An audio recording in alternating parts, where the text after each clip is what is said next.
Since the Apollo 17 mission left the lunar surface in December 1972, NASA has never sent humans back there. Officially, the reason was a lack of funding and waning public interest. But what if that wasn't the whole truth? That's what I was determined to find out, though I had no idea it would become one of the biggest mistakes of my life. Rain tapped against my apartment window, almost in sync with the sound of my fingers on the keyboard. It was late, but time felt irrelevant when I was so immersed in something that seemed so monumental. On the screen in front of me, an obscure forum filled with conspiracy theorists flashed with new messages, all revolving around the same topic. Why did NASA abandon the moon in 1972? I'd spent the past week combing through declassified files, old interviews, and official statements. The story everyone knew was straightforward. Budget cuts, lack of public interest, and so on. Yet, deep in my gut, something didn't add up. The more I read, the more gaps I found in the records. Apollo 17 didn't feel like the end of an era. It felt like the beginning of something buried deep. That's when I stumbled upon the name, Protocol Silence. It was in a message left by an anonymous user on a forum. It contained nothing but one phrase: look into Protocol Silence. It explains why we never went back. The account was deleted minutes later. I chuckled to myself, finding irony in how these messages always seem to disappear. But this time, something felt different. I decided to start with the declassified NASA documents I'd already downloaded. Among technical schematics and notes from old meetings, I found an enigmatic reference to a special directive during the Apollo 17 mission. No details, just a code. NS 1972 A17. That's when my phone vibrated. I glanced at the screen, half expecting spam or something irrelevant. Instead, it was a blocked number. Against my better judgment, I answered. Miller? The voice was hoarse, filled with tension. Who is this? I asked bluntly. Someone who knows what you're looking for. There was hesitation, but also an urgency that made me grip the phone tighter. If you keep digging, you'll find more than you're ready to handle. What exactly does that mean? I pressed. Search for the term Protocol Silence in the Apollo mission files. But be careful. There are people who don't want this to come to light. The call ended before I could respond. I stared at my phone, a mix of frustration and exhilaration churning inside me. Whoever it was knew something I didn't, and that was all the fuel I needed to stay up the rest of the night. I decided to ignore the warning. If there was something to uncover, I wasn't backing down. It was time to dive headfirst into this rabbit hole called Apollo 17 and, maybe, finally figure out why the moon had been abandoned so suddenly. I spent the next 2 days locked in my apartment, alternating between stacks of printed papers and my computer screen. The words Protocol Silence echoed in my mind like a mantra, but the gaps were what unsettled me the most. NASA was a bureaucratic behemoth, and even the declassified files held more secrets between the lines than in the words they revealed. Then, I came across something that made me lean back in my chair. Radio transmission records from Apollo 17. They were buried among technical documents, almost as if someone wanted them to be overlooked. Each transmission came with a code, and, to my surprise, one of them was labeled NS 1972 A17. I clicked on the audio file, and the sound that came from the speakers hit me like a slap. At first, it was just static and indistinct voices. But there was something else, something I only noticed after turning up the volume. A low-frequency hum, almost imperceptible with an irregular rhythm. I grabbed headphones to listen more closely. Amid the interference, I caught fragments of a conversation. Those lights? The voice was male, calm, but tense. They're moving in a really strange way. This isn't natural. Another astronaut cut in, his tone more firm. Stay focused on the mission, Gene. This isn't the time for daydreaming. Gene. Eugene Cernan, the commander of Apollo 17. I knew he was the last man to walk on the moon, but what was he seeing? And why was this never mentioned in any official transcript? The audio continued with a long silence, except for the same strange frequency in the background. It was as if something alive was vibrating in the static. After hours of research, I found a reference to a university that had additional files on the Apollo missions. Purdue University, known for its ties to Neil Armstrong, seemed like the right place. I called the next day and managed to schedule a visit to their historical archive. When I arrived at the building, the scent of aged paper and the absolute silence of the archive created an almost sacred atmosphere. A friendly librarian handed me a small set of tapes labeled Apollo Supplemental. Luckily, they had the old equipment needed to play them. The first tape began like the audio I'd already heard. Static, formal astronaut voices, everything fairly normal. But halfway through, things changed. The interference grew louder, and I almost jumped out of my chair when Cernan's voice came through again. "Do you see that? It's moving. No, this isn't." The recording cut off for a moment, as if something had been removed, before another voice chimed in. "Gene, cut the channel.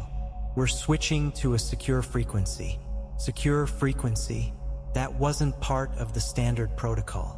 I rewound and listened again, focusing on the pauses and cuts. It was obvious the audio had been edited, but crudely, as if someone cared more about hiding something than doing a clean job. The feeling that I was touching something forbidden gave me chills. Before leaving, I asked the librarian for a digital copy of the recordings. He hesitated but eventually agreed, mumbling something about public access policies. That night, back in my apartment, I listened to the recording over and over. I couldn't stop thinking, what were those lights? And why go to such lengths to hide something captured in 1972? One thing was clear.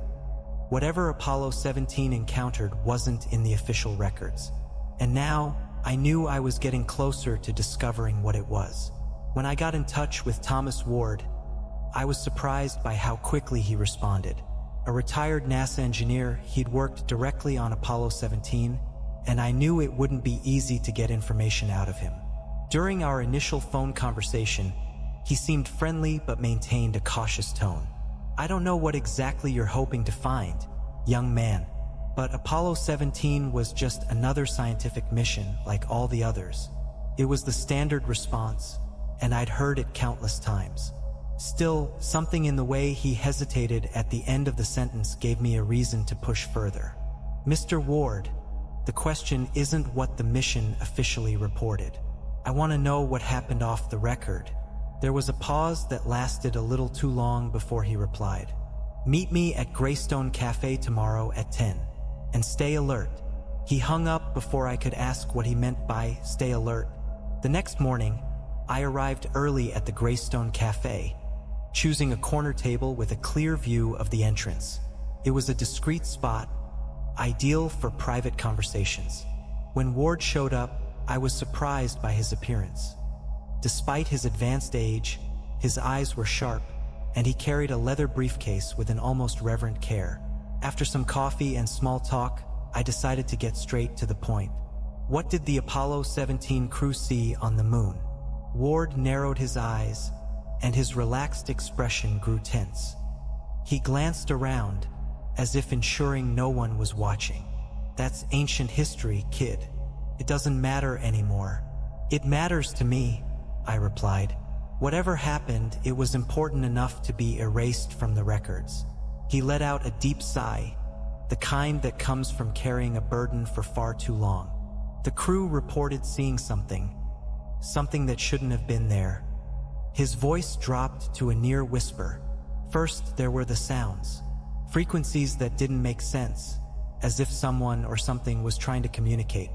I had heard about the edited transmissions before, but Ward was just getting started. Then there were the lights. They moved as if they had awareness. That's what Gene said, though no one dared to put it in an official report." My heart raced. "Awareness? Are you saying they were beings?" Ward looked at me, his eyes filled with a mix of fear and exhaustion. "I don't know. All I know is that when they came back, there was a meeting. Only the top brass were present. I wasn't invited, but I heard rumors. They said the decision was made right then and there. We wouldn't go back to the moon. Ever again. Before I could press him for more details, Ward glanced at his watch and stood up. I've already said too much. Be careful, Miller. Sometimes knowing too much is dangerous. He left in a hurry, leaving behind a paid coffee bill and a heavy air of unease. Later, I tried to track Ward down again, only to find that he had vanished. I called several times, but the number was no longer in service. When I visited his home, a neighbor told me he had left in the middle of the night with a few suitcases and hadn't returned. Something was wrong. Ward knew more than he had revealed, and now he was off the grid. What had started as a journalistic curiosity had now become personal. Whatever was hidden in the past of Apollo 17, I was determined to uncover it. I received a call from an unknown number. The voice on the other end was clear and authoritative. You're Jack Miller, aren't you? Yes. Who's calling? My name doesn't matter, but I've heard you're looking for the truth about Apollo 17. The man identified himself as a former military pilot who had worked on joint operations with NASA in the 1970s. He gave me an address to meet him, but was firm. Come alone, and don't ask questions over the phone. The location was an old garage in an industrial neighborhood, its walls stained with grease and the air thick with the smell of old oil. Inside, a tall, thin man with graying hair and a wary expression was already seated on a wooden bench. So you're the journalist, he said, his tone more accusatory than curious. I nodded and sat across from him, ignoring the tension in the air. What do you know about the moon missions after 1972? He laughed, but it was a short, humorless sound. More than I should and less than I'd like. He leaned forward, his eyes boring into mine. They sent 2 more missions, Miller. Neither was official and both ended badly. My heart pounded. Why doesn't anyone know about this? He looked at me as if I were naive. Because what they found wasn't meant to be known. I leaned closer. What did they find? He pulled a worn folder from a nearby cabinet and placed it on the table. When he opened it, it revealed a series of faded photographs. The first showed what appeared to be the lunar surface, but something was off. Geometric shapes on the horizon. Straight lines and sharp angles jutted from the ground, perfectly symmetrical, as if remnants of a structure. Structures? I asked, incredulous. Not natural, that's for sure. The formations were made of a material no probe could identify. They seemed ancient. As he spoke, he showed another photo, a closer view of what looked like an entrance or portal. The edges were smooth, as if cut with advanced technology far beyond anything we had in the 1970s or even today. Where are these structures now? Still up there, he said, pointing to the ceiling as if gesturing toward the moon. And the photos? Most were destroyed or confiscated by NASA. Why? He hesitated, staring at the photos as if they weighed a ton. Because they contradicted everything we know about the moon, about our history. And you still have copies? I asked, my pulse quickening. He nodded slowly. I have a few, but before he could finish, a noise outside made him jump. He rushed to the window, lifting the blinds just enough to peek out. When he turned back, his face was pale. You need to leave. Now, what's going on? They know you're here, and now they know I've talked too much. He began hurriedly packing the photos back into the folder but hesitated, holding one for a few seconds before looking at me. I can't give this to you. It's too dangerous.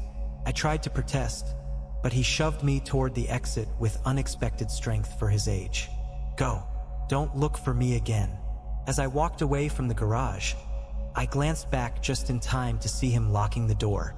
The feeling of being watched was overwhelming, but I couldn't pinpoint where it was coming from. When I reached my car, my phone vibrated. A message from an unknown number simply read, "Be careful what you seek. Some things are meant to stay hidden." The investigation was becoming increasingly dangerous, but now I had something concrete. I had seen the photos. I had seen the structures. and I knew there was more hidden in the lunar dust than I ever imagined. The drive back to my apartment that night was a blur.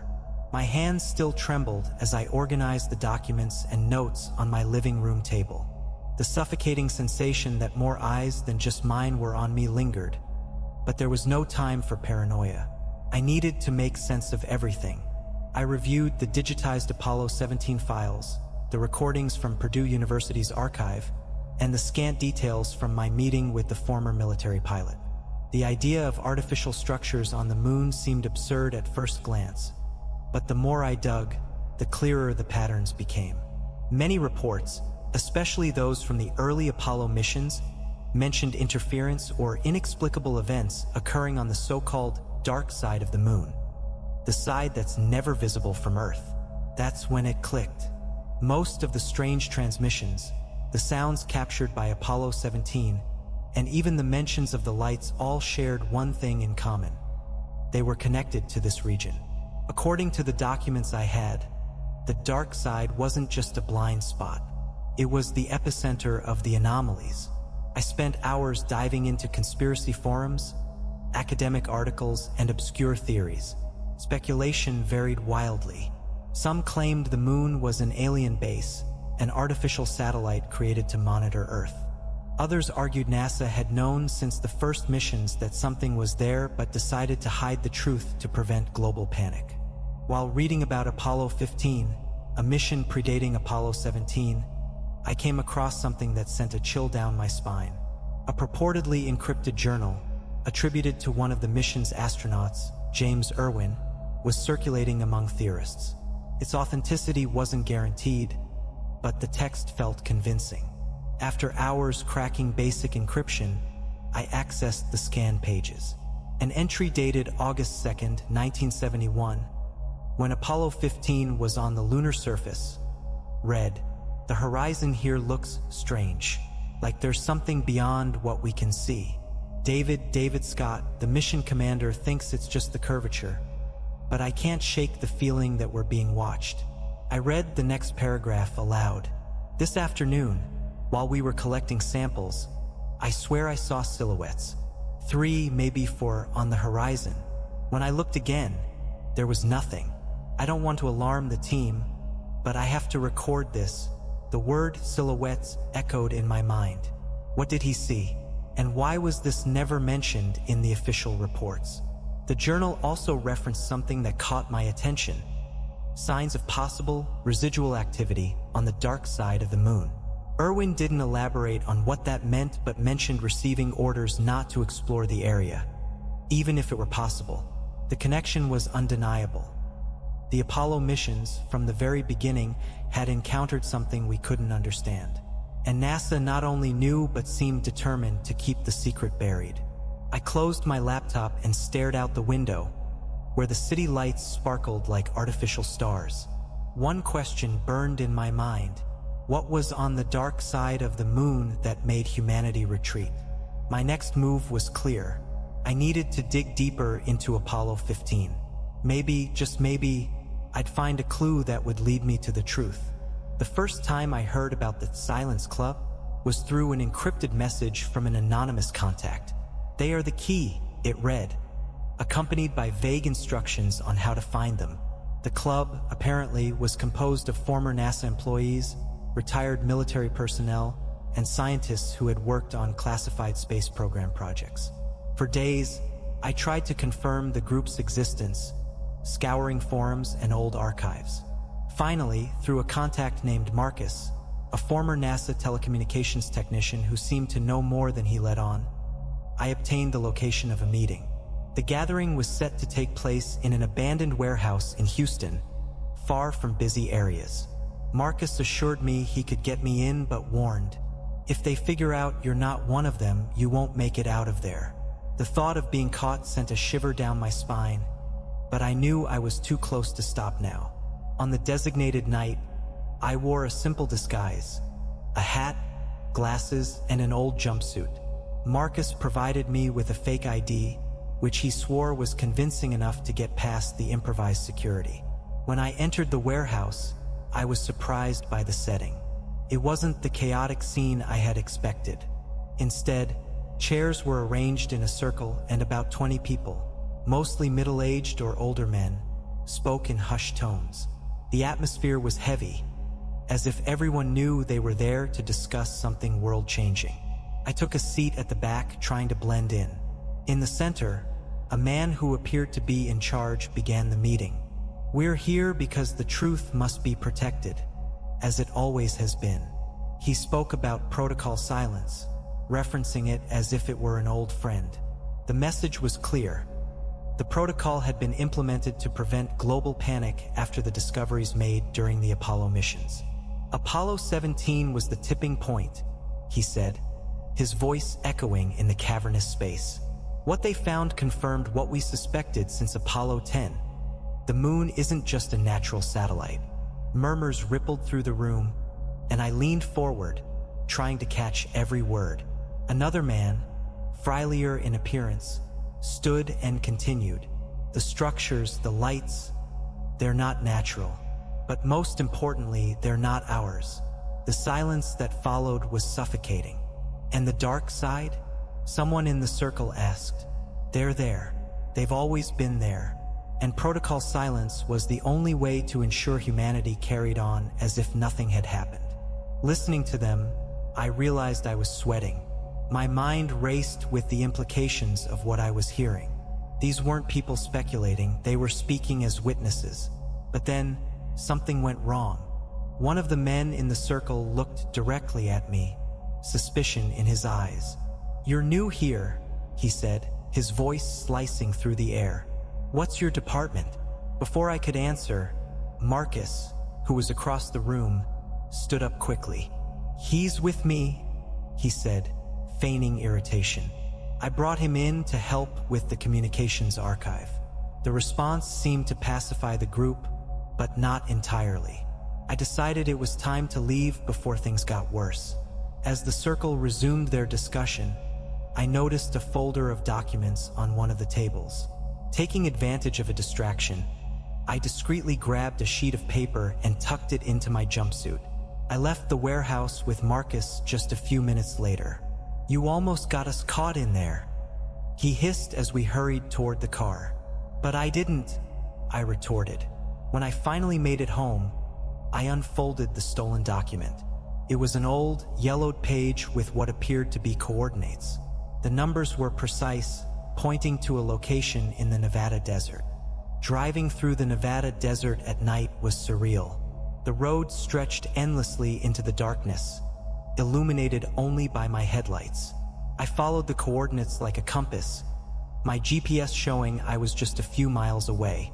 The location marked on the document seemed to be in the middle of nowhere, exactly the kind of place where you'd hide something that wasn't meant to be found. When I arrived, I saw the silhouette of a low, boxy warehouse with weathered metal walls. There were no signs, fences, or security measures. For a moment, I wondered if this was a mistake, but the faint glow of light from a small window made me reconsider. Grabbing a flashlight, I cautiously entered. The door was unlocked, as if no one expected anyone to come this far. Inside, the air was stifling, heavy with the smell of dust and rusted metal. Stacks of wooden and metal crates were scattered haphazardly, as though someone had abandoned the place in a hurry. The sheer volume of material was staggering. In one of the crates, I found grainy photographs, all labeled with dates and alphanumeric codes. The images depicted what appeared to be the lunar surface, but they were unlike any I'd seen before. In one, a metallic object protruded from the lunar soil, its smooth surface reflecting the sunlight. I picked up another photo, more detailed, and felt my breath catch. It was a map of the moon's far side, with several areas marked by unfamiliar symbols. Next to it was a handwritten note: interference zone, avoid direct contact. I continued searching until I found something out of place. A smaller, sealed box with a red sticker that read maximum classification. Do not open without authorization. Using my knife, I sliced through the seals. Inside was a fragment of lunar rock. At first glance, it looked like ordinary basalt, but as I turned it under the light, I noticed a metallic sheen. It was unlike any rock I'd ever studied. A small tag attached to it bore a single word: artificial. I held the rock for a moment, trying to process what it meant. Before I could investigate further, the sound of tires crunching gravel outside froze me in place. I turned off my flashlight and ducked behind a stack of crates. Flashlight beams swept through the windows, and muffled voices echoed in the warehouse. "Begin the search. Make it quick." The voices weren't those of police or ordinary security guards. They had a cold, military precision that put me on edge. Peering through a crack, I saw men in black uniforms and masks moving with calculated efficiency. My mind raced. There was no way to exit through the door without being seen. Looking around, I spotted a small window at the back of the warehouse. Moving as quietly as possible, I made my way to the window and forced it open. When I slipped out, my heart was pounding so hard I thought they might hear it. I ran to my car, keeping the headlights off until I was far enough away. In the rearview mirror, I saw the warehouse lights flicker and faintly heard the sound of angry voices. When I finally felt safe, I pulled over on the side of the road and took a deep breath. On the passenger seat lay the photos, the map, and the lunar fragment. Whoever those men were, it was clear they were determined to protect whatever this was. I now had a concrete lead. The moon's far side wasn't just a mystery. It was a secret guarded at any cost, and I was closer than ever to uncovering the truth. After escaping the warehouse, I knew I needed help. The photos, the map, and the lunar fragment were pieces of a puzzle I couldn't solve alone. That's why I reached out to Emily Carter, an astronomer and researcher known for her insatiable curiosity and aversion to easy answers. Emily welcomed me into her small countryside home, surrounded by telescopes pointed skyward. Her office was cluttered with charts, celestial maps, and computer monitors displaying images of distant galaxies. "Jack, what have you gotten yourself into this time?" she asked, her tone half amused, half exasperated. As I placed the boxes of photos and the map on her desk. "Something big, Emily. I need your help to make sense of it." I told her everything. Protocol Silence, the Silence Club, the structures on the moon's far side, and the agents at the warehouse. With every word, her eyes lit up more, as though she were being pulled into the same rabbit hole that had consumed me. She examined the lunar map, her finger tracing the marked points. "These patterns, they're not random," she said. "They form a geometric grid." "A grid?" "Yes, look here." She pointed to the lines connecting the marked locations. "These correspond to areas of high radiation detected by probes. NASA called them background anomalies, but they never explained why they're so concentrated on the far side." Emily typed something into her computer, cross-referencing the map with available data about the moon's far side. After a few minutes, she turned to me with a worried expression. "Jack, these points aren't random. They're emitting a specific electromagnetic frequency. It's not a common frequency. It pulses irregularly, almost like a signal." "A signal? Do you think it's artificial?" She hesitated, glancing at the lunar fragment on the table. "I can't say for sure, but if these frequencies are connected to this material, it could be something beyond our understanding." We spent the night analyzing the data, searching for a clearer pattern. Emily used one of her telescopes, linked to a wave receiver, to measure frequencies from the points marked on the map. After a long silence, she whispered, "This is impossible." "What is it?" I asked, leaning over her shoulder. "This frequency, it's transmitting, and it's active right now."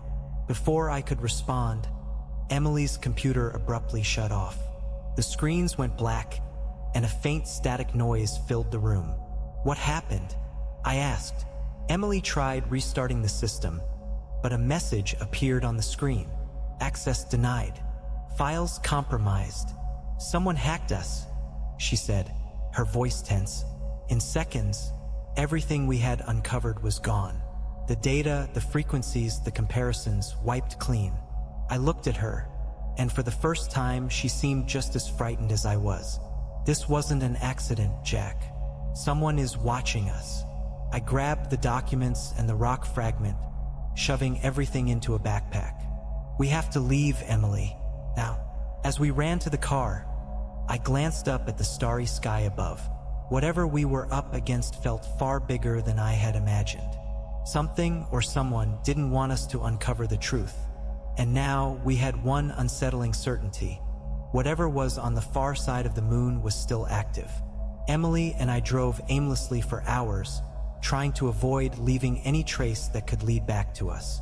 Finally, we stopped at a roadside motel, spending the rest of the night in silence, mentally revisiting our next steps. It was Emily who suggested, if the astronauts saw something, their families might know. They were at the center of these missions, Jack. I agreed.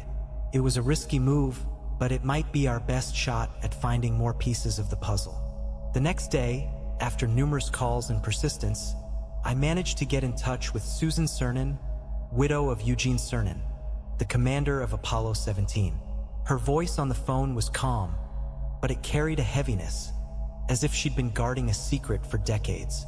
I told myself I'd never talk about this, but if you're truly searching for the truth, maybe you deserve to hear what Gene recorded before he passed. She agreed to meet us at her home, a modest place in a quiet neighborhood. When we arrived, she greeted us with a melancholic smile and deliberate movements.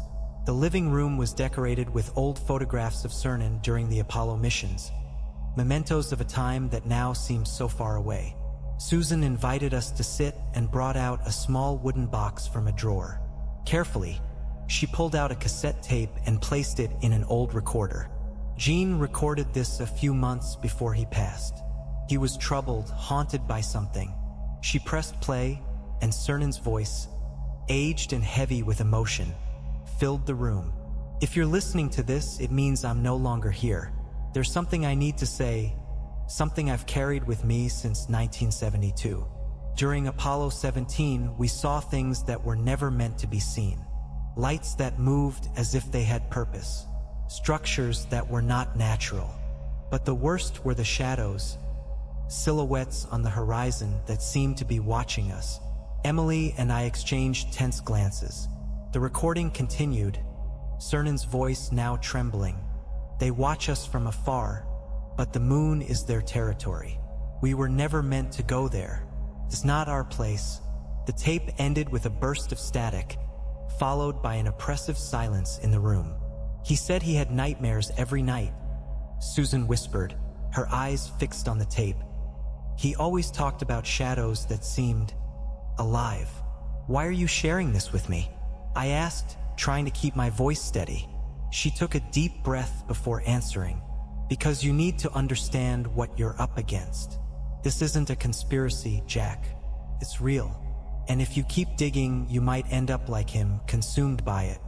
I can't stop now, Susan. Not after this. She looked at me with eyes full of a sorrow that seemed endless. Then do what you must, but know that they're watching. And they won't let you expose what you know. As we left her house, the weight of Cernan's words echoed in my mind. The moon wasn't just a mystery. It was the territory of something much greater, something we neither wanted nor were meant to understand. But I was more determined than ever to uncover the truth, no matter the cost. It wasn't long after we left Susan Cernan's house that I realized we were being followed. A black sedan trailed our car, staying far enough behind to avoid suspicion but close enough to make its presence unmistakable. Emily, I think we have company, I murmured, glancing in the rearview mirror. What do we do? Nothing for now. If we try to run, we'll just confirm we know they're there. I drove calmly to a diner on a quiet stretch of road. As we exited the car, the sedan stopped several dozen meters behind us. 3 men in suits got out, moving with military precision. Before we could react, one of them approached, flashing a plane badge and wearing an expression that made it clear we had no choice. Mr. Miller, Ms. Carter, we'd like a word. About what? I asked, trying to sound more confident than I felt. About your investigation. Come with us. They took us to an abandoned building on the outskirts of the city. The place looked like a defunct warehouse, but inside it was surprisingly clean and organized. We were separated. Emily was taken to another room, while 2 agents escorted me to a small room with a metal table and a single lamp. The man who entered appeared to be the oldest of the group, with gray hair and a serious demeanor. He placed a dossier on the table and sat down, studying me like a predator sizing up its prey. "Do you know who we are, Mr. Miller?" he asked in a cold voice. "I have no idea. Think of us as an organization responsible for protecting global interests. The kind of interests you're about to compromise." He opened the dossier, revealing photos of me in places I didn't even realize I'd been observed.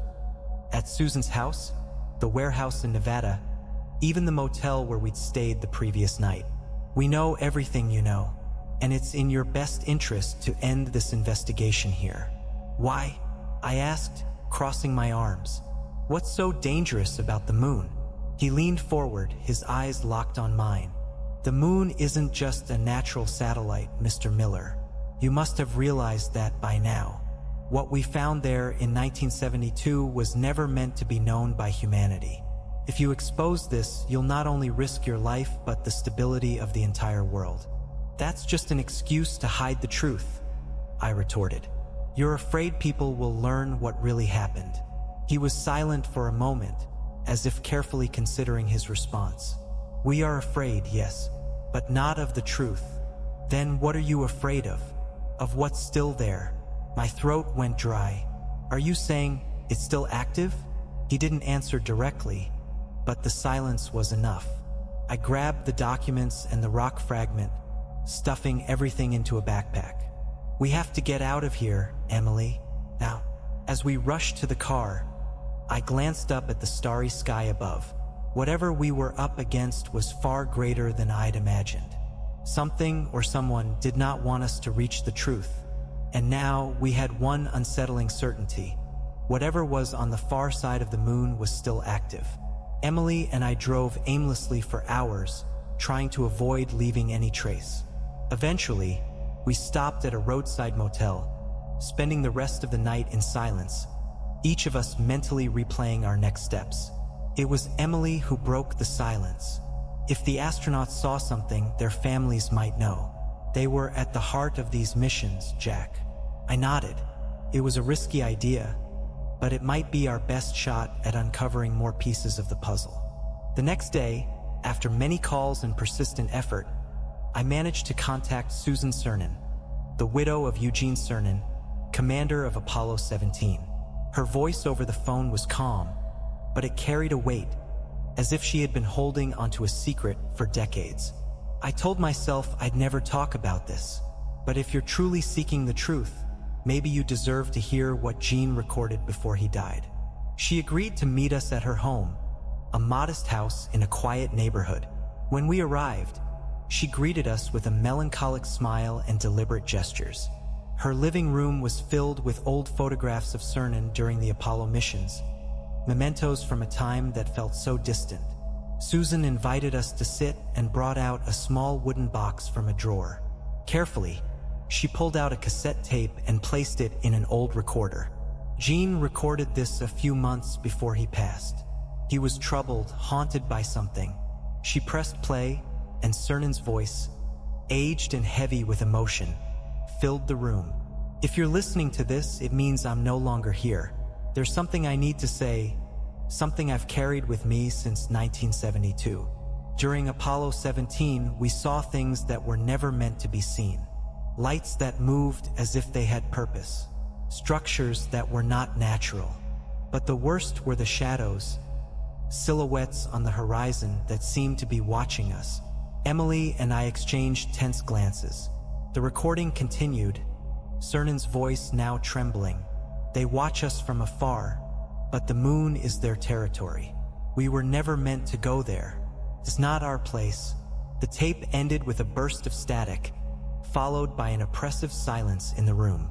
"He said he had nightmares every night," Susan whispered, her gaze fixed on the tape. "He always talked about shadows that seemed alive." Why are you sharing this with me?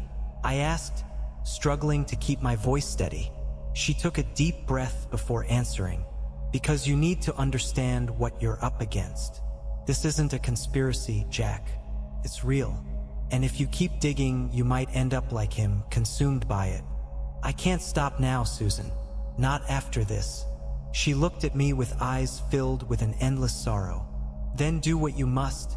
But know this, they're watching. And they won't let you expose what you know. As we left her house, Cernan's words echoed in my mind. The moon wasn't just a mystery. It was the domain of something far greater, something we neither wanted nor were meant to understand. But I was more determined than ever to uncover the truth, no matter the cost. Shortly after leaving Susan Cernan's house, I realized we were being followed. A black sedan trailed us, keeping just far enough back to avoid suspicion but close enough to make its presence undeniable. "Emily, I think we have company," I murmured, glancing in the rearview mirror. "What do we do?"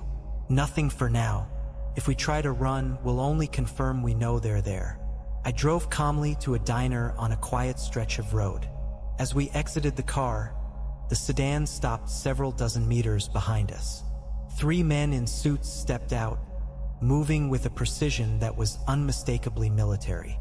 Before we could react, one of them approached, flashing a plain badge with an expression that left no room for argument. "Mr. Miller, Ms. Carter, we'd like a word." "About what?" I asked, trying to sound more confident than I felt. "About your investigation. Come with us." They took us to an abandoned building on the outskirts of the city. From the outside, it looked like a defunct warehouse, but inside it was surprisingly clean and organized.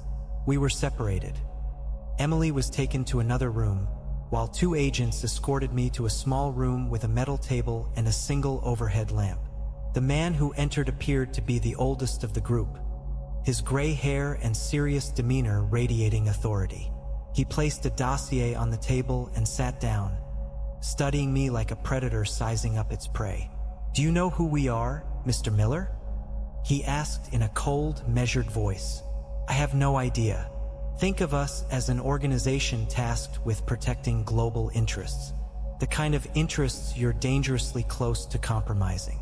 He opened the dossier, revealing photos of me in places I hadn't even realized I was being watched. At Susan's house, the warehouse in Nevada, even the motel where we'd stayed the previous night. "We know everything you know, and it's in your best interest to end this investigation here." "Why?" I asked, crossing my arms. "What's so dangerous about the moon?" He leaned forward, his eyes locking onto mine. "The moon isn't just a natural satellite, Mr. Miller. You must have realized that by now. What we found there in 1972 was never meant to be known by humanity. If you expose this, you'll risk not only your life but the stability of the entire world." "That's just an excuse to hide the truth," I shot back. "You're afraid people will learn what really happened." He remained silent for a moment, carefully weighing his response. "We are afraid, yes, but not of the truth." "Then what are you afraid of?" "Of what's still there." My throat went dry. "Are you saying it's still active?" He didn't answer directly, but the silence was enough. "There are things you don't understand, Mr. Miller, and for your own good, you never should. You can't stop me." He smiled, but it was a hollow, humorless smile, the kind of expression worn by someone who's seen it all before. "Don't underestimate our reach. You have a choice. Stop now and live your life in peace, or continue and face the consequences." He stood and gestured to the other agents, who opened the door. "Consider this your final warning.